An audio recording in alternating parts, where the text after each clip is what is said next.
Good morning, welcome to Wake Up Well. I'm Duncan, the Associate Minister here at the Well Sheffield, and this week we are looking at our first core value as a people of faith here, and it is faith.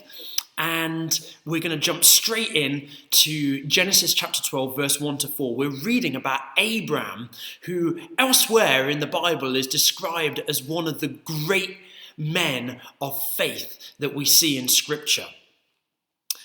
Verse 1 to 4, chapter 12 of Genesis says this: The Lord had said to Abraham, "Go from your country, your people, and your father's household to the land I will show you." Now note that. Go, leave everything that you've ever known, and go to a place that I haven't even shown you yet, but in your going, I will show you. And then he gives them promise. I will make you into a great nation, and I will bless you. I will make your name great, and you will be a blessing.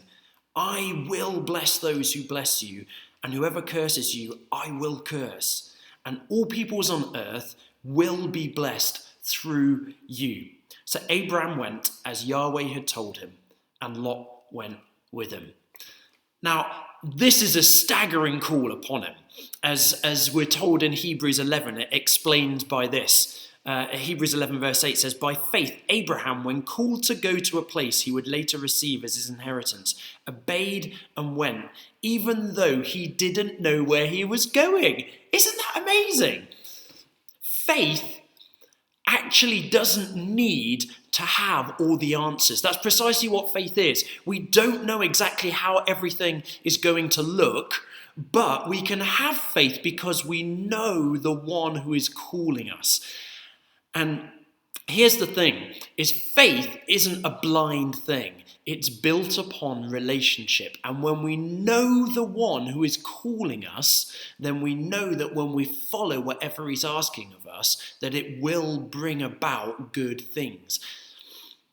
For Abraham, God said to him, leave everything you've ever known. Leave your country, your native land, leave your people, your friends, leave your father's household, everything that's defined you, everything that's brought you security, everything that's given you provision and protection. Leave it all and go to a place. And Abraham followed. But God also gives him these promises. And he says, look, I'll be your father. I'll provide for you, I'll protect you, I'll give you success, I'll give you purpose. And that's exactly how it is for you and me. We have that same call from God upon our lives, not necessarily to leave our home country and our families and the people that we know, although perhaps that might be the case. There's been times in my life where that has been true. And I can tell you, every time I have followed the voice and the call of God in my life, what he does is he miraculously reveals himself through us in a way that other people see it as well. You see, faith grows us in our relationship with God, but it also puts us in a place where God can reveal himself through us. And so I want to encourage you today, if the Lord is calling you to something and it terrifies you, go for it. Absolutely go for it, knowing that he is trustworthy and that he is faithful. And when we do, he will be all that he promises to be. There was a time a few years ago, Anna and myself had been out in Mozambique for a number of years, and a little bit out of the blue, we felt the Lord call us to return to the UK. We'd spent years then building up friendships, being part of community out in Mozambique, and we were safe. We knew what we were doing, and the Lord called us back to the UK. We had no idea where we were going to live. We had no idea what we were going to do. We had no idea where our finance was going to come from.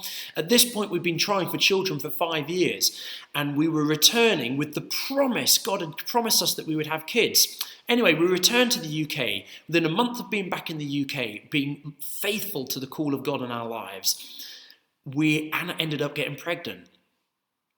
We then ending up with these two jobs, one here at the church and one elsewhere in another business, and dovetailing together perfectly. We found a house, and miraculously the Lord provided so that we could now own this house mortgage free. Now, don't mishear me. I'm not saying that God will always give us materially in crazy ways, although he is a God of abundance. But he will provide for our needs. He will give us safety and security. He's placed us here in a community of believers, and he will give us purpose. We now have the privilege of being able to plant a church, and we're seeing the blessing that God has given us being poured out into those around us. Follow the call of God, even though you have no idea where it will take you, because you can trust him. He will be your good father. He will provide, he will protect, and he will give you purpose, and he will bless you and increase all that he is doing in and through you when you walk in faithful obedience to him.